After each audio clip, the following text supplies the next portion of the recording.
I'm back in my kitchen, the house is quiet. And I wanted to make this video because I feel a moment of real connection and vulnerability because of the gigantic response to my last video about 5 things that I do as a parent I don't let my kids do because I'm a pediatrician. And I tried to read all the comments, and I'm just phenomenally inspired by my audience and by the people who've been watching my videos and their parenting journey. And I wanted to be exceptionally vulnerable and open about my own parenting journey as a pediatrician and a father of 7.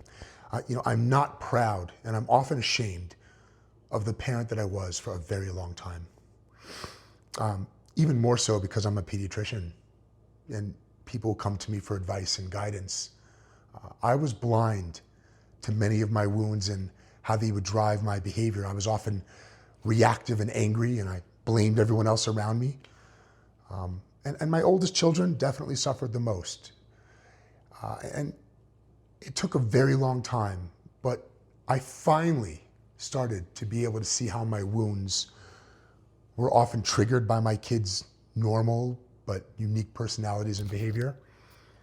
And I began to be able to see my children as teachers and not obstacles, or not thieves of my happiness, but sources of my personal growth. I learned to be more curious. I learned to be less reactive. But mostly, I continued to just show up every day and try and accept my failures and be willing to come back and try again.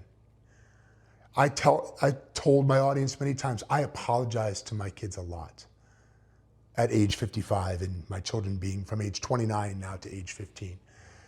And I'm trying to model for them and be an example for normalizing your mistakes, and that setbacks and growth are an essential and normal part of who we are. I learned to embrace this process with humility instead of shame. The point of all this is that all of you already have everything you need to be amazing parents and to be exactly the parent that your children need.